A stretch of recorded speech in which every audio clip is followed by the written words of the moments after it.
Are you looking to grow revenues, increase profitability, or obtain financing?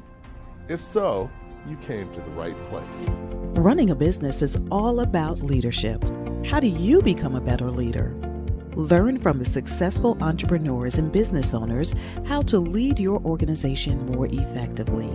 That's why we created Leadership Live at 8:05, Talking Small Business, to help you succeed with your host, Andrew Frazier, Business Growth Pro and CFO and founder of the Small Business Pro University. Every Tuesday evening at 8 p.m. Eastern, we're joined by experienced entrepreneurs and business owners who share their secrets to success via live stream. Also, every Friday morning, we release a new podcast episode. Either way, you will learn about developing your business leadership skills from our roster of highly performing guest experts. Leadership Live is one of the many valuable resources provided through the Small Business Pro University, empowering business owners to learn, profit, and grow. Find out more at sbprou.com.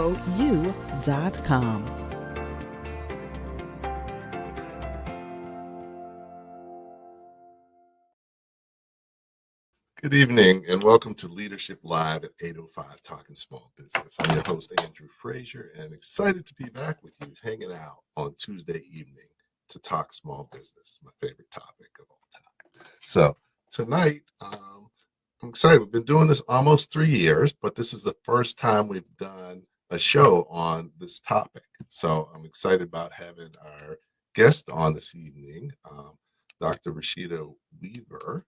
She's an expert in the social entrepreneurship space, and she's really been a leader and done research and really involved in taking social entrepreneurship and doing well as doing good, and making it what it is today. So I'm excited about having her on today and look forward to chatting with her about it. So, hey, Rashida, how are you doing this evening? Welcome. Hi. Thank you for having me. Hi, Andrew. Okay, great. Thanks for joining us. Definitely, I look forward to learning some tonight. I'm sure a lot of other people who are here this evening will as well. Hey, Victoria, how you doing? Hey, Dr. Michelle Scott. Definitely it should be a pretty lively session, and always appreciate comments and questions from the audience. We do this for you guys, and we have Rashida all to ourselves this evening, so we want to take advantage of that. So why don't we get started? I've checked out your story and learned a little bit about you and what you do, and what you do is not just something you're doing. It's your passion, and it's your life and sort of what you were born to do, which has to be pretty exciting. You have a great journey of sort of how you got to where you are now, some of the things you've learned along the way, and how you're taking those learnings to really make a difference in the world. So I'm excited about being able to learn a little bit more about that, let people know more about what you're doing. So why don't we just start? Take a few minutes to talk about your journey. Where are you now, or how did you get to where you are now? So I'll give you a couple of minutes and look forward to getting started after. Thank you. So I'll start with what I'm doing now, a little snippet about that, and then talk about how I got here. And so my name is Dr. Rasheda Weaver, and I'm the founder and CEO of Weaver's Social Enterprise Directory. I teach people how to make money and do good with it. I've been a professor for the last 5 years, and I've been teaching social entrepreneurship. I'm one of the world's leading experts on social entrepreneurship, which is a process of using entrepreneurship to combat social problems. So revenue generation to address problems like poverty, homelessness, hunger, climate change, you name it. There's a strategy out there to address it through entrepreneurship. And I started studying this work really interested in this topic when I was about 14 years old, but I didn't even know that the term social entrepreneurship existed or the term social enterprise existed. I was literally just a young girl growing up in the Bronx. And when I was 6, I had an epiphany. And I know that sounds like weird for like 6. Yeah, when I was 6, I had this epiphany. I started going to modeling school in Midtown Manhattan, and I grew up in the Bronx in a poor neighborhood. My parents are Jamaican and Cuban immigrants. And I went to modeling school in Midtown Manhattan. It was just a very different experience. I was able to see massive amounts of wealth from the other models. And just literally, we were in Hotel Pennsylvania. It was just really majestic world. And I had this epiphany, like, everybody doesn't live this way. Like, everyone's not poor, everyone's not struggling. The people live differently. And I got curious about why. And if everybody didn't have to live that way, then I didn't have to live that way. And I really kind of just went on a mission after that. I got that idea in my head. And that's how I am. I literally, I have an idea and I just go for it. When I was about 14 years old, I sat down with my dad and picked out a high school. And I decided to go to high school in Midtown Manhattan and commute from the Bronx. And I told him, I said, I want to go to a business high school because I want to learn how to become an entrepreneur. But I also want to like create some kind of community center that addresses issues in poor communities, but also gives people jobs in those poor communities so that, I mean, one of the ways to address poverty is simply by giving people a well-paying job and removing any barriers that exist in relation to them actually being able to work, right? Because you can give them the job, but if there's still barriers, like, for example, childcare, they can't work. And so I wanted to develop an organization like that, and I had really no clue on how to do it. So I enrolled into a business high school, ended up getting accepted into a pre-college program. So I'm taking college classes in high school, was able to spend the summer at Columbia University, learn more about business. And then a teacher said, because of my mind and the questions that I ask and how extremely focused I am, he said, I recommend that you get a PhD. And he's like, he introduced me to the concept of psychology. And I ended up going to college for psychology and getting 2 degrees in psychology and learning about poverty from that lens, right? So what does poverty do to the mind? Not simply giving people a job, but literally how does it shape their minds? And how does poverty literally shape the psychology of an entire community? And that's what like my master's degree was on. Then I get to NYU doing my master's. And finally, because my whole life I'm telling people I have this idea. And then I get to NYU and they said, oh, that's social entrepreneurship. What you're saying is social entrepreneurship. You want to start a social enterprise, which is an organization that generates revenue, makes money. You can make money with it. And you're literally doing something like good for the world at the same time. And I was like, really? And then I got even more curious. Like, I get an idea and I run with it. And I literally just started reading tons and tons of articles. And I noticed I could barely Google it. Like, there was barely anything coming up. Most people didn't know what a social enterprise or social entrepreneur was. I noticed that it was really only taught at Ivy League and very prestigious schools. And most information I could find were on individual case studies of social entrepreneurs. So when I went into my PhD program, I said, all right, so let's do a large scale study on social enterprises in the United States. And I did, and it ended up being the first large scale study of the social, economic, and legal activities of social enterprises in the United States. So now I recently wrote a book about it after doing that study, and then creating courses on basically really around the research and the knowledge that I found. And then my book, Social Entrepreneurship, A Practical Introduction, is really all my findings from that study. And it's I pre-launched this book last year in Spain for faculty and students, PhD students from over 20 different countries around the world. And so it's being used all around the world. And that's where we are today. Okay, excellent. So you've been just a little busy, huh? As you can see, I got an idea, and I was like, I need to find out as much as I can about this topic. Yep. So no, this is great. I mean, definitely, what you're doing is right on time.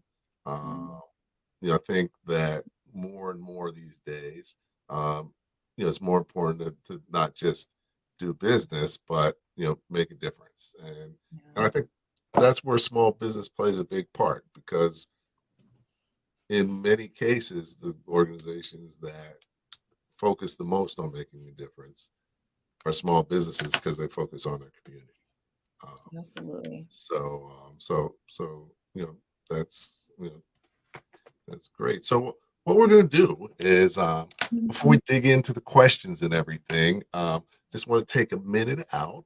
We do this show through the Small Business Pro University. So we're just going to have a quick minute so that everybody knows what the Small Business Pro University is all about. And then I'll be back talking small business with Dr. Rasheda Weaver. Do you own your business or does it own you? Is your business growing and are you making enough money? As a business owner, there are so many things you need to know to become more successful. Hello, my name is Andrew Frazier, the Business Growth Pro and CFO. I created the Small Business Pro University for you. Small Business Pro University has self-paced, dynamic, multimedia learning experiences created by more than 20 instructors who are business owners just like you. Small Business Pro University will empower you to become a masterpreneur by learning the secrets to creating a successful enterprise, to go from working in your business to working on your business. Take advantage of our strategic coaching program or just simply choose the courses that you need. At www.sbprou.com, we will empower you to thrive and not just survive and make more money in any business environment. All right, good evening. Welcome back. I'm here with Dr. Rasheda Weaver and we're talking small business. So doing well equals doing good. That's really the goal of social entrepreneurship. And, you mentioned that it was sort of at prestigious schools and sort of here and there. And why was that? And, what was it that, nowadays it's not everywhere, but it's a lot more places than it used to be. What was the reason why it was limited? And I guess you had a part in making it less limited. So talk a little bit about kind of the evolution. Yes. So that evolution has been intriguing. And so, the prestigious universities have more resources and time resources as well as financial resources to really support their professors, their scientists that are literally doing research on new topics. And so they can literally afford to give them a whole team and support. They're also very open to supporting innovative ideas. And I think that's really where it came out of. I know that one of the first conferences on social entrepreneurship was held at Harvard University. And so many of, the Harvards, the Yales, UCLA, Princeton, many of those in Columbia, many of those places, and NYU, of course, were the ones to really put it on the map in terms of research. But really, social entrepreneurship has been happening for centuries in a way. And some scholars, even there's Dr. Prieto, he is an African-American scholar, and he maps it all the way back to the civil rights era when he says that some of the first social entrepreneurs were African-Americans right after emancipation, because many of the businesses that they created literally had a social component because they needed those social services. And so it's been around, it's just now it's being recorded and the knowledge about it is being disseminated, and programs are literally being developed to really train people to work with both a social mission and an economic mission, because it's not easy. And social enterprises can be for-profit, nonprofit, and sometimes they're a combination of both. And since 2008, there's actually been 5 legal structures developed to support for-profit social enterprises that have a social mission. Because if not, there's a lot of legal challenges that can arise with that happening. All right. So I was going to ask you, what is B Corp? And I guess B Corp is one of those 5. So you can also educate me on the other 4. So what are these structures that are available now that hadn't been available before? So there's B Corp certification. B Corp certification, that is a certification that, it's run by a company called B Lab, and they're a nonprofit organization. They promote benefit corporation legislation, which is the most popular social enterprise law. It enables an organization. I have a benefit corporation. It enables you to have a for-profit business that has some kind of social mission, and it can be a broad social mission, like you donate to different charities, or you hire people that were formerly incarcerated or that have some kind of struggle, or it could literally even be what you do for your employees. So it's very broad. And but they have like a third party reporting system, and a B Corp certification it's not a legal structure. It's a certification process you go through with B Lab that enables them to really track your social impact and what areas you're really, they have a set of metrics for their social enterprises that they work with. But the other legal structures are the social purpose corporation, the low profit limited liability corporation, which enables the entrepreneurs to take up to 6% of profits. And but then the rest of the funds get reinvested back into the organization. There's the Benefit LLC, Benefit Limited Liability Corporation. And then there was the Flexible Purpose Corporation, but it was repealed because it's pretty much the same as the Social Purpose Corporation. Okay. So there's different structures and different ways to look at it. So now you said that you did research on social entrepreneurship. So what does that research look like? What was your thesis and what were your results? Oh, yes. Ooh, that took me a lot of time. When I think about how much work I had to put in, I like it takes me back to my doctoral student days. Yes. So I mapped over 1,000 social enterprises in the United States. And then I contacted them by email. And I was able to get a response from 115 social enterprises. I literally paid them to do a survey and studied what kind of social good are they doing? How are they generating revenue? What kind of startup financing that did they have? And also look at their legal structure. The majority of the social enterprises in my study were for-profit businesses. And however, the ones that actually made the most were the nonprofits, just because they were around longer. The majority of the social enterprises of the 115 were newer. They were less than 10 years old. And the main finding was that, social entrepreneurship takes time. The more revenue they generate, the more social good that they can do. And the more time they spend in their organizations, the more revenue they generate. But also there's something beautiful that happens where they learn more about the needs of the people that they're serving, their beneficiaries, the people that benefit from their social enterprise. And they're able to really address different needs that they see. And I'll give you an example of that. So Homeboy Industries is an example of a social enterprise in Los Angeles, California. And they bake bread. They bake different kinds of breads, but they hire people that were formerly in gangs. And so what they found was they could get you out of a gang and they could give you a job, but there's still certain barriers to you literally moving out of that job and getting something even better. Because the goal is for it to be transitional employment, for you to get there, learn, gain your professional skills, gain a social network, gain a professional network, and then move on to something bigger and better over time as you evolve as a human being. But they noticed with gang members, lots of them have tattoos, and that was preventing them from getting jobs. So they started a tattoo removal service. Many gang members also had mental problems like trauma, PTSD. So they started having, psychological services for them, mental health counseling and well-being. And so this is one of the main things I learned about social enterprises. As they grow over time, they tend to generate more revenue. And as they generate more revenue, they can do more, but they also have to learn more. Why is this important and why I'm going to emphasize this is because as a professor that has taught over 1,000 students that want to start social enterprises or regular businesses, many people want to achieve success immediately. This is like the microwave generation, especially. And it doesn't work that way, especially not with a social enterprise. Even if you achieve financial success immediately, you're helping people, right? If you develop a program that literally helps people, for example, that were formerly incarcerated or that were former gang members, you really need to know a lot about that population, or you could do damage to them. And you wouldn't want to do that. That's not why you start a social enterprise. And so you really want to take time to learn about yourself as an entrepreneur, learn who your ideal clients are, who your ideal beneficiaries are.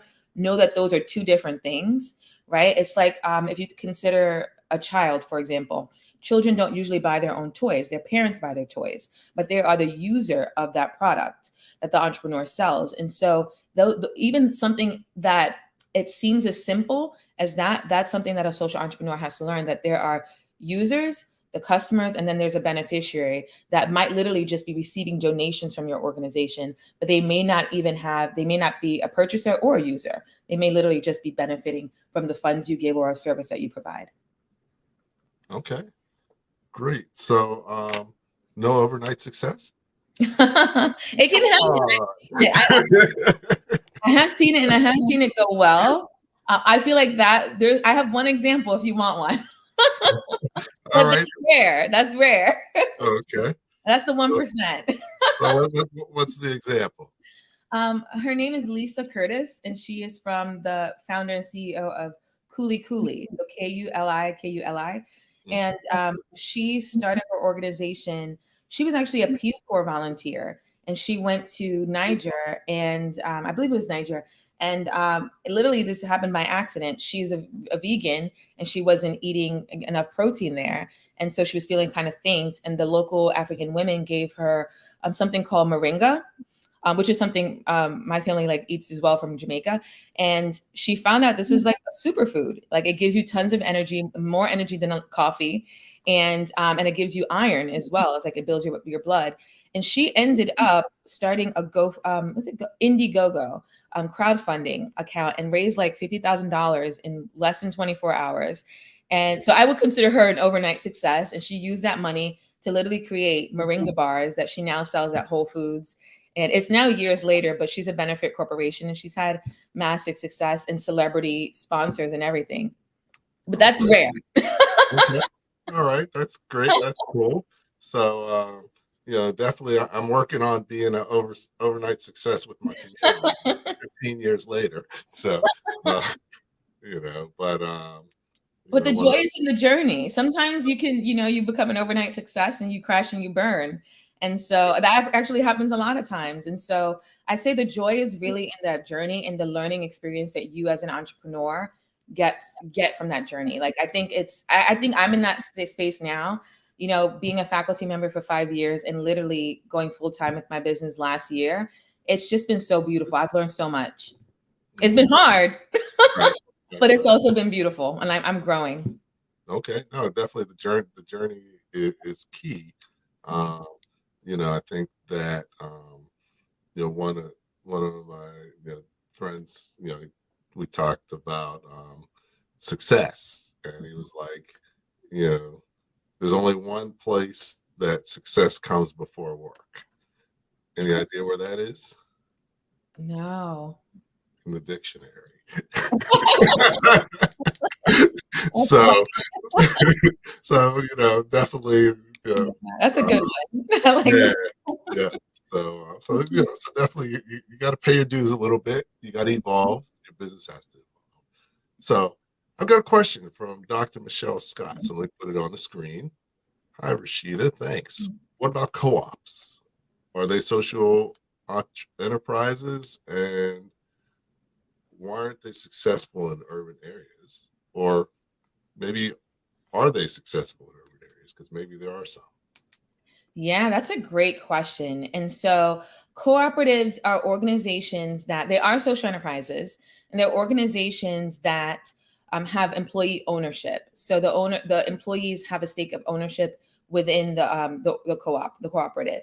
So I used to live in Vermont, and for a year I started my teaching career in Vermont, at the University of Vermont, where there are tons of cooperatives actually.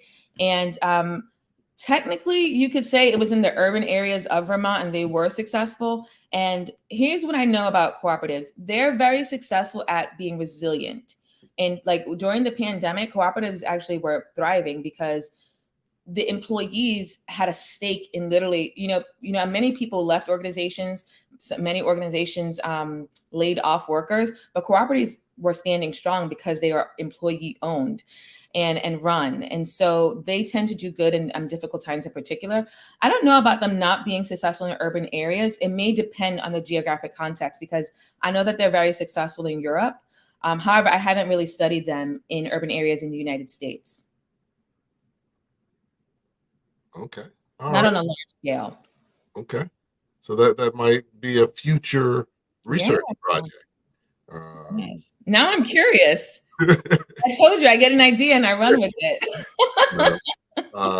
and actually it's kind of interesting because, one of the things we talked about was actually social entrepreneurship is more popular outside of the U.S. than it is in the U.S., which is something that's kind of interesting because a lot of times we don't think globally or nationally. So I want to chat with you to learn a little bit more about that. But before we do that, I'm going to take a quick break and just share a little bit about my book on entrepreneurship, and then we'll come back, talk a little bit about the international social entrepreneurship scene with Dr. Rasheda Weaver. Looking forward to it.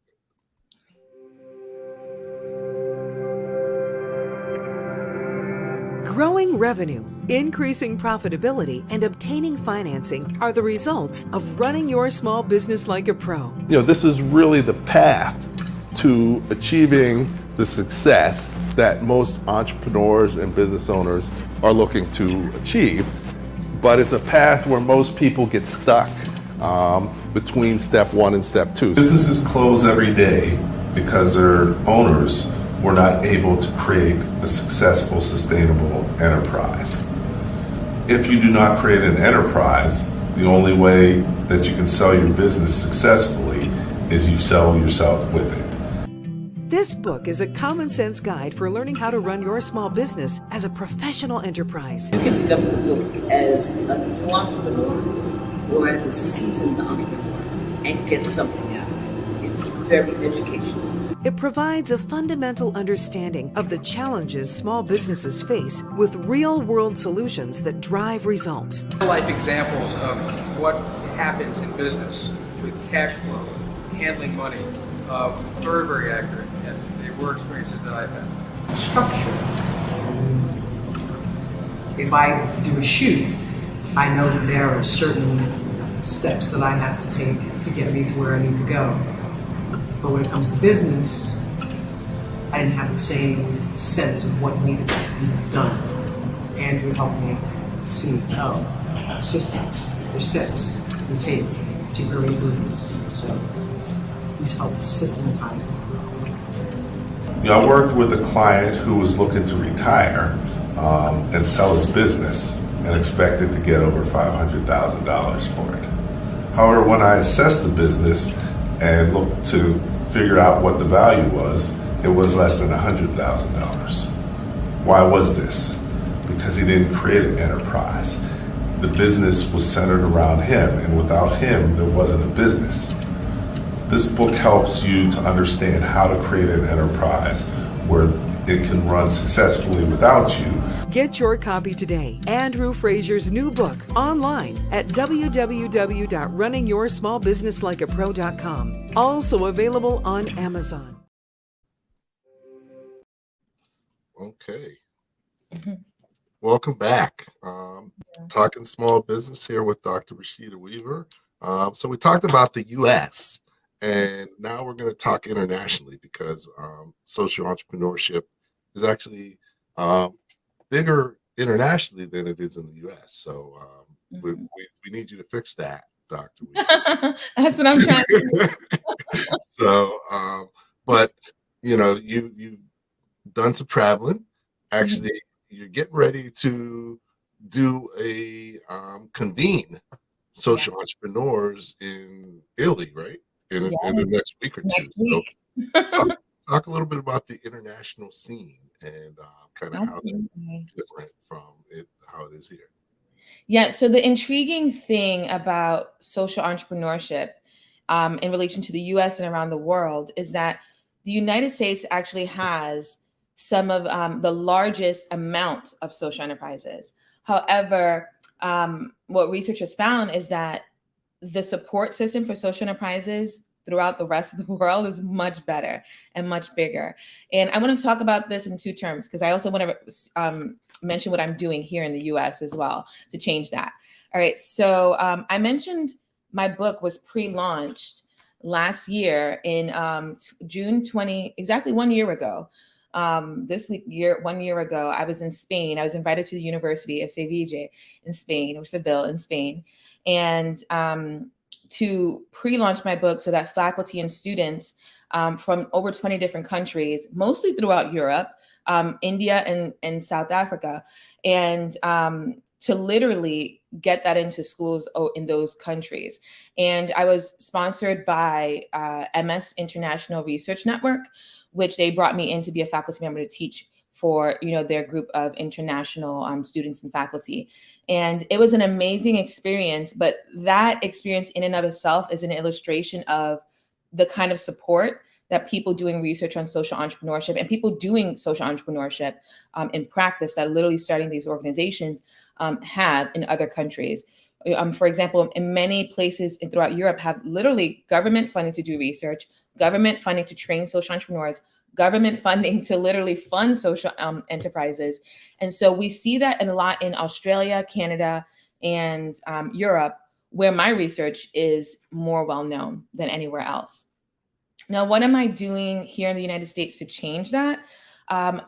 This March, I was invited, because of the book, I was invited to be a part of the Global African Descent Social Entrepreneurship Network, and by the Biden-Harris administration. So our United States government, thank you, President Biden, and literally created a program where 100 social entrepreneurs of African descent from 27 different countries. So people from Ecuador, Japan that are of African descent, different parts of Africa, Canada, the Caribbean, everywhere, all over the globe, came to Baltimore and Washington, D.C. this past March, and we got together and we're starting a network. And it'll be, we're not really sure where it'll be based. The United States is funding it. So I'm assuming that we'll have some kind of headquarters here, but we're literally trying to see how we can form this global network and build a platform for people of African descent throughout the world, and how we can be the founding leaders of developing this organization and this network. It has been quite the experience. We're doing a lot of work right now, and it's amazing. And this is what I mean about even enjoying the journey, right? Because when I left my job last June and then immediately flew to Spain to present my book, to pre-launch my book, I had no idea that this was going to happen. I had no idea that even going to Italy. So next week I'm going to Italy because I developed a program, which also was an accident, right? I was in Spain and I said, okay, I'm going to go to my favorite country, Italy, where I studied abroad in college. And I'm going to go there just on a retreat and relaxing by the water. And after my speaking gig in Spain, and I get there and then I start talking to people and telling them what I do. And they're like, we love that. We love social entrepreneurship. Connect with us, partner with us, host your event here. And so now next week, I'm hosting a 5-day boot camp to train aspiring social entrepreneurs. So you could be a new entrepreneur, you could be an existing entrepreneur, on how to run a social enterprise that is good for both your life, because that's what I focus on. I focus on your life as well as your business, because a lot of times when people are running businesses, they forget, or they're just not as thinking about them. Like, what do they want? They want the business to be successful, but who do you actually want to be? Do you want to be a jet-setting entrepreneur that's what I want to be. I want to be an entrepreneur that I can have events everywhere in the world, because social entrepreneurship is a growing field. It takes me all these beautiful places, but not everybody wants that. Some people might want a physical facility, an office space, and they want to have people that are, working there with them. So we all want different things. And that's what my 5-day boot camp teaches you. It teaches you to literally define what you want and use evidence-based research on how to develop a recurring revenue generation model, and then how to develop a social impact model. So like, what kind of social good are you doing? I outline 10 different major strategies in my book, and we go through all of them, you choose them, and then we develop a 90-day action plan, which happens when everybody gets back home from Italy. It starts in August, and it's literally 90 days, because what I've learned doing this work with both my students, as well as now the participants in the boot camp and the people that I'm coaching, is that life gets crazy, right? It's not just you have a business plan and you do what it says. No, somebody gets pregnant. Somebody's going through a divorce. Somebody has that wants to quit their job, or they're thinking about it. Life happens, and I say life be lifing, and life happens. And what I'm doing is literally in those 90 days, helping them navigate that transition, helping them literally say, my favorite quote is, the most powerful weapon on earth is a human soul on fire. And I say, you have to literally operate as though any challenge that comes across your path, you are blazing past them. You are fire. Your soul is on fire. And you are literally blazing past them. So we could get to that 90 days so we can get a good, solid infrastructure developed together. And then you can go on and fly. You could do individual coaching sessions with me if not, if you want to. But my goal is for you to literally just be able to thrive. All right. So life be lifing. Huh? Life be lifing. So really, you're probably more famous internationally than in the U.S. now, right? Yeah, it's pretty cool. So I've got my very own international rock star on the show. So excellent. So no, I mean, definitely, some of the things that you're doing, bringing awareness is key. Like you said, you have no idea where it's going, but it's going in a good direction. Absolutely. I actually had my brother on the show a few weeks ago, and actually when he was in college, more than 20 years ago, he and a couple of his friends started an organization because he studied hotel management, restaurant management, and there weren't many minorities in it, so they created the Society of Minority Hoteliers at Cornell, which was the top hotel school. But fast forward to now, there's 300,000 members across the country. Wow. So you just never know. They follow the model like of National Society of Black Engineers and other student organizations, but you just never know where it's going to go. So, I'll be like, I knew her back when. And, I know. And piggybacking off what you're saying, because now I'm so inspired. Piggybacking off that, I had the great honor of meeting one of the founders, the founder of an organization called ARNOVA, the Association for Research on Nonprofit Organizations and Voluntary Action. And I went to a retreat with him, and he was telling me that when he started his organization, he told so many people about this idea in his network, and one person showed up. He said, I'm starting a national network, and it might even go international. One person showed up, and he performed for that person. And he said, now, fast forward decades later, it's a multi-million-dollar organization with thousands of members. And so, I just say that for the entrepreneurs that are in the beginning stages, or maybe you've been doing this 5 years, 10 years, and it seems like it's not getting traction. Stay in it. Learn lessons. Don't keep repeating the same lesson over.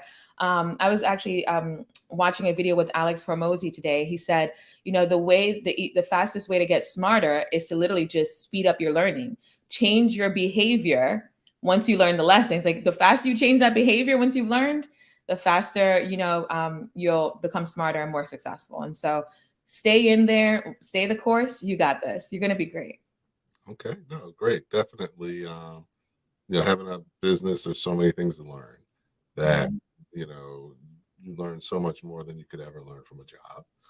Yes, that's true. Probably sometimes because you're scared, because you need to learn it or you could be in trouble.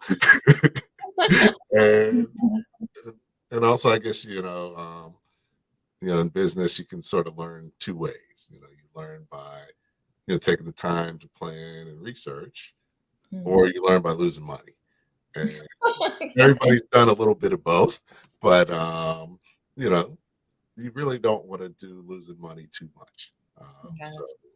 So then you learn how to learn faster that way too. So as an entrepreneur, I know every year I learn so much, and I'm like so much better after every single year. So it's a great experience. You're gonna you've sort of been doing it, but now you're doing it on a whole new level.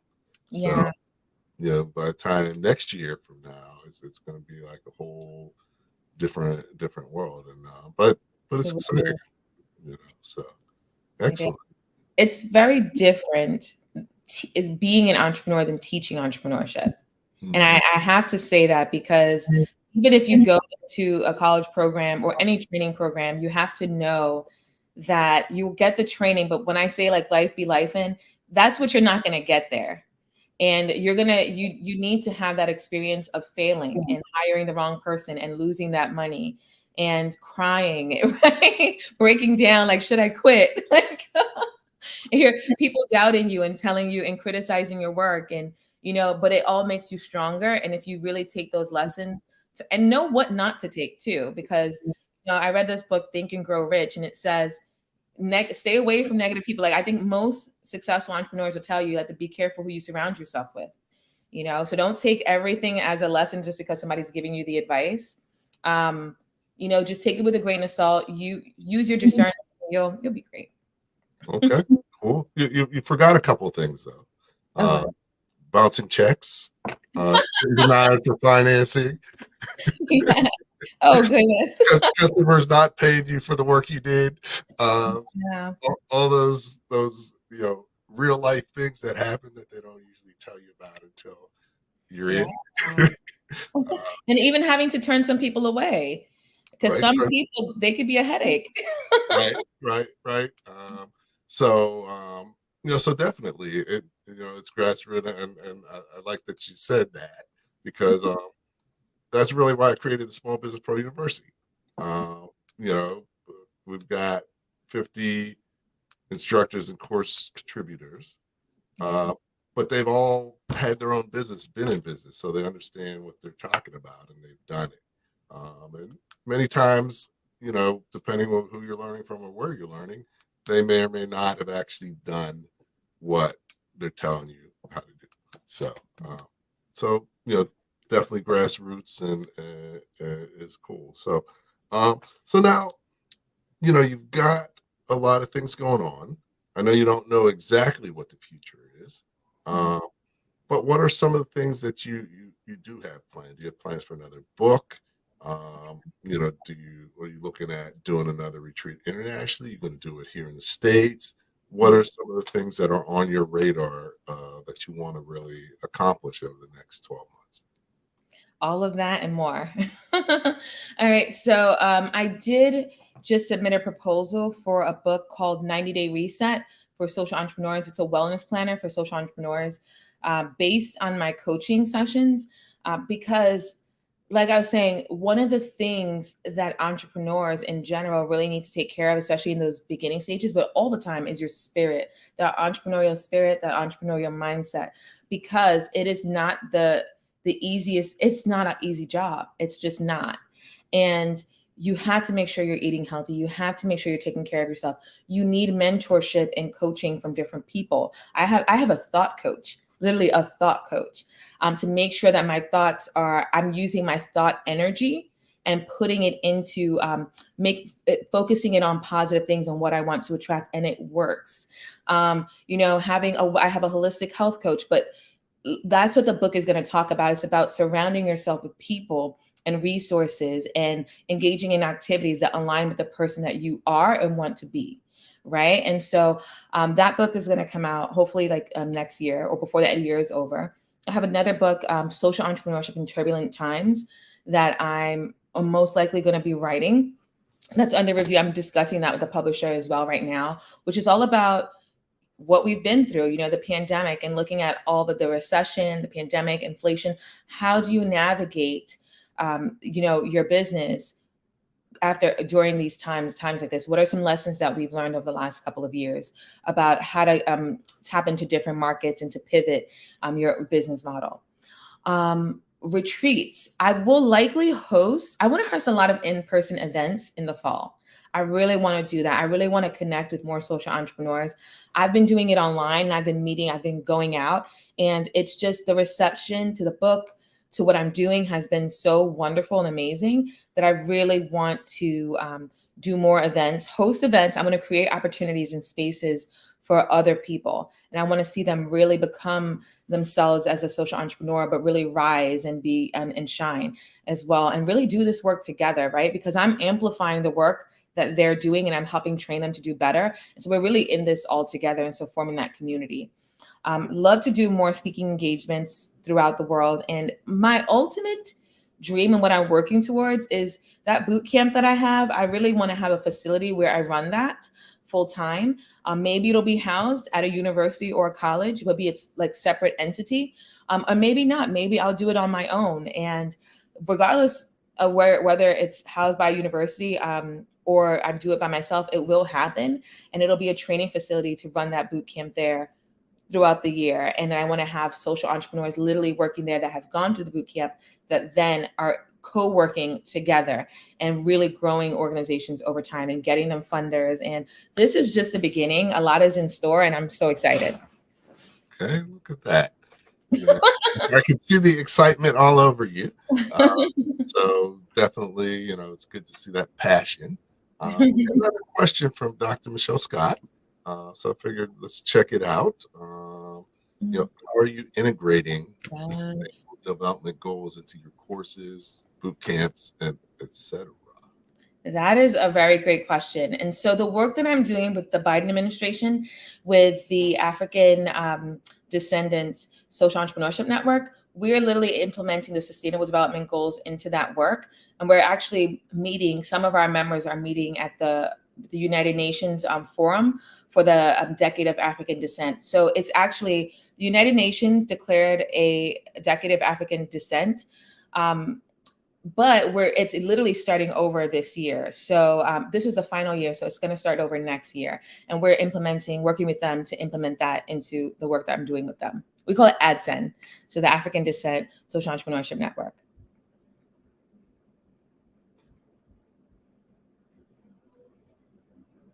Oh, wonderful. Thank you, Dr. Michelle. And I hope so. But loving really getting this community, growing this community and connecting with people in this. I've been doing this since I was 14. Like I said, I've been on a mission to really understand this field. And now that I do, and I'm helping to train more and more generations of social entrepreneurs, I really want to connect with people and see how we can do this together, because this is the commitment from the United Nations, the commitment from the United States government, the commitment from international government bodies. This is really showing you that this is the future. This is the future of business. And the Global Entrepreneurship Monitor is the largest study of entrepreneurial activity in the world. And they found in 2020, when they did that report, after that pandemic hit, more entrepreneurs want to do work that is socially conscious. And so there's a great opportunity here to tap into those people and just show them the way. That's my goal. Show them the way. Right. Well, definitely looking forward to seeing how this progresses. But, you're already doing great things. I'm sure you'll be doing even greater things. One of the things about this show, even though it's an hour, which seems like it would be a long time, it really isn't. So we've got a little bit of time left, but want to cover a couple things, and then we'll take a break, and that'll give you a minute to think about 3 key things that you want to leave people with, that they can start thinking about and doing tomorrow, or if they're night owls like me, they can get started tonight. But, we like to have something actionable, because we cover a lot of stuff, and put it into bite-sized pieces, and our focus is on helping people become better leaders based on what we have expert leaders like you come on and share, and you do that a day at a time, a little bit at a time, but giving them some nuggets and some insights of where to start would be great. So definitely we'll look at that, and let's talk a little bit before you go. So now you have your business, you have the directory, you have books, you have your retreats, you're doing stuff with the White House, and other things as well. What do you spend the majority of your time doing, and also what do you enjoy the most out of those? Oh, that's a good question. That's a good question. I spend the majority of my time probably writing and now building the business. I love, love, love to write. It's therapeutic for me. I actually feel like, a 30 minutes to an hour a day, it brings me genuine joy. And so I'm writing, but also what maybe even in some ways gives me more joy is speaking, is the teaching. So the boot camp, I'm looking forward to it. It's a boot camp, so it's intense. And I'm always wiped out every time I do it. But it's amazing. It's really exhilarating to do any kind of talk, to do my classes, my teaching. Honestly, I think that's the one thing I miss. I miss my students as a professor. And that's the one thing I miss about being an academic. And the campuses are pretty, but the speaking and really seeing how the knowledge that I've gained from all this writing and all this research can really impact someone else's life, and how my students start businesses and they're literally making money. They're paying for college, or being able to literally fund their own dreams because they encountered me and I was able to really pull out the beauty that was already inside of them, show it to them, and show them the model of social entrepreneurship and how they can use that to make their dreams come true. So the speaking and the writing are my favorite things. Excellent. So speaking and writing, Yeah. definitely, doing some of that as well. I don't know that I enjoy the writing that much, but I'm a nerd. but, I'm a numbers guy, but I do That's good. enjoy the opportunity to share concepts and ideas and things that I've learned. So Yeah. writing is one of the best ways that you can do that. And I'm working on some AI tools that may make it a little easier. So hopefully it won't be too bad. But I have a couple books that I want to get out this year. So we'll see. Oh, that's awesome. So definitely, excited about that. So let's just take a break for a minute. Share a little bit about the Masterpreneur Playbook. Actually, that's my most recent book, and then we'll come back, and Dr. Rasheda L. Weaver will share 3 things that you should be doing starting tomorrow. The best sports teams have a proven playbook. Everyone should have one. We've got one for you, because there are so many things you need to know as a business owner. Many business owners work longer and harder for less money than if they had a job, because they are on the wrong path. Break that cycle with the Masterpreneur Playbook, a 5-step business growth plan that addresses the challenges that business owners face going from working in their business to working on their business. Hello, my name is Andrew Frazier, a business growth pro and CFO. The Masterpreneur Playbook incorporates proven strategies for successfully growing your business that I discovered during my personal journey. Is there any reason you wouldn't want to accelerate the growth of your business, make more money, and have more free time? Of course you would. Don't hesitate. Visit www.spprou.com to download a complimentary copy of the Masterpreneur Playbook today. This is my most recent. It's not even available yet. Oh, it's not? Okay. The Masterpreneur Playbook. Okay. And really, we talked about is there's 5 steps to growing your business. Yeah. And, really laying out what those steps are, but not only what the steps are, how do you transition through them? And, each stage, you have certain things, there's a certain challenge that you have to overcome. Right. There's a certain goal you have to achieve. Right. There's a certain role you have as a business owner. Right. There's a certain structure that you need to have within your business to support that role and move into the next role. So each step, I lay out what those things are. Wonderful. Because each one of those has a key skill that you have to have as the business owner. You have to evolve and continually learn, or you're going to get stuck. You can only go as far as you're prepared to take it.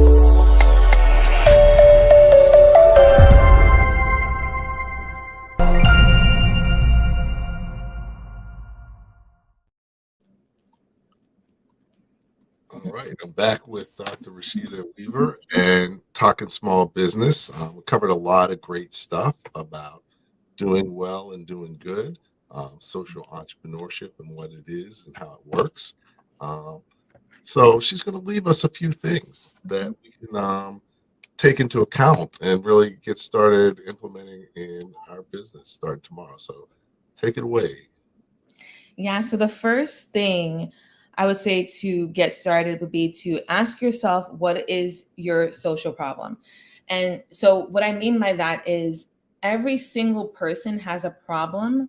So every single social enterprise is designed to target a particular social problem. My organization addresses, I donate to charities that advance men's mental health, well-being, as well as economic empowerment, particularly of the Black community, and but men's mental health in general, and that's near and dear to my heart. And every social enterprise has some kind of social component, and usually the social entrepreneur has some kind of personal tie to that. They've either experienced something, or someone related to them or close to them, they've seen something happen that relates to their social mission. And so I would say, what is a social problem that exists in the world that bothers you to your core? It could be homelessness, it could be hunger. There's no right or wrong. It could be war, it could be poverty, it could be racism. What is the problem that really bothers you, hurts you to your core, and you wish that you could just eradicate? You could eradicate this problem from existing. And then I'd ask you to ask yourself, how could you use social entrepreneurship to address that problem? Then you'd get the book. That's the second thing you do. First, figure out your problem. The second thing you do is learn about how other people have used their problem to motivate them to run an organization that does some kind of social good. And I have the good thing about the book is that I have a ton of case studies in it of social enterprises from so many, in every industry, and that are doing very different things. So some of them donate, some of them market, some of them finance organizations, some of them just provide their services, or they have like gluten-free products and things. It can be broad in the beginning, because it usually starts off broad and then it narrows down as you grow over time. The third thing I suggest you do, so first thing is find out what your social problem is and how you could use entrepreneurship to eradicate it. 2, get the book, because it'll teach you also that you don't have to do anything necessarily outstanding to address a problem. And I'll give you a great example. Greyston Bakery is a company in Yonkers, and they are a brownie company. And they literally, they sell brownies, but they hire people that were formerly incarcerated, homeless, that have barriers to employment. So they don't ask you where you live, because if you're homeless, you don't have an address. They don't ask you about your background, because they're not interested in your background. They're interested in getting you a job. And so what they do is they hire anybody that comes to them for a job.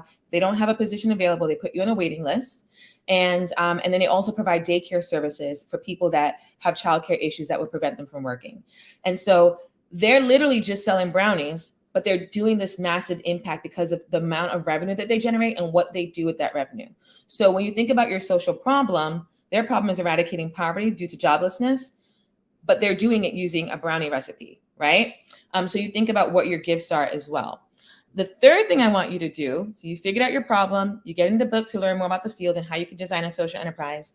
The third thing I want you to do is network. Get out into the world, meet other social entrepreneurs, Google what's happening in your city, connect with me, and I can always direct you to anyone. I call it Weaver Social Enterprise Directory, directing you to all things social entrepreneurship. So I can direct you to anything or anyone you need, and really get out there and see what this field is about and what people are doing, because most social entrepreneurs are very, very passionate about what they're doing. They tend to be really nice people. They tend to be very empathetic people, which is why they're trying to address a social problem. And so I would say really get out there, and the field is growing. It's magnificent. It's exciting. It's fun. It's hard, but there's a whole community of people that are willing to welcome you into it. All right. So those are the big 3. So, basically, what social problems are you trying to address? So really focus, get the book. So learn and prepare, and then network, make the connections, make the relationships to make it happen. Yes. It's been tremendous. I'm glad we got to hang out for a little while, talk a little bit about, and really look Thank you forward for having me. I'm sorry. Yeah. So no, thanks for being here. Thanks for the comments and questions from the audience. And it's been a great show. Hang on for a minute as I close out, and we'll be back. So just wanted to close it out. So first, thanks everybody for joining in. Hope you had a great week, and looking forward to really enjoying July 4th. We've only taken one Tuesday off in the last 3 years, and that was in February 14th, Valentine's Day, because I didn't really want to be here then, and nobody really wanted to be a guest that night. So we're going to do that again because it's coming Tuesday, July 4th. So we're going to put a recorded session on if you're still hanging out, but hopefully you're out enjoying barbecue or with your friends, with your family, and wish you a happy 4th of July and safe, because a lot of bad things happen on the holidays. So definitely wish you that. We'll be back live again the week after, and really excited. We're going to have Jimmy Newsom. He is a fairly regular guest because he's doing such great things in the world of digital marketing, digital strategy, and that whole world is changing so fast. So, AI has just come out of nowhere. 3 months ago, you sort of knew ChatGPT, but now it's in everything. And it creates a lot of opportunity. So definitely having Jimmy on to really help us to see the power and some of the tools and some of the things that can help you really take your business marketing effectiveness to the next level. So hopefully you can join us, and take care. At the end of the day, the more that you know, the more successfully your business will grow. Thank you for listening to Leadership Live at 8:05, Talking Small Business. Subscribe to our YouTube channel and to the podcast on your favorite podcast platform. Leadership Live is one of the many valuable resources provided through the Small Business Pro University, empowering business owners to learn, profit, and grow. Find out more at sbpro.u.com.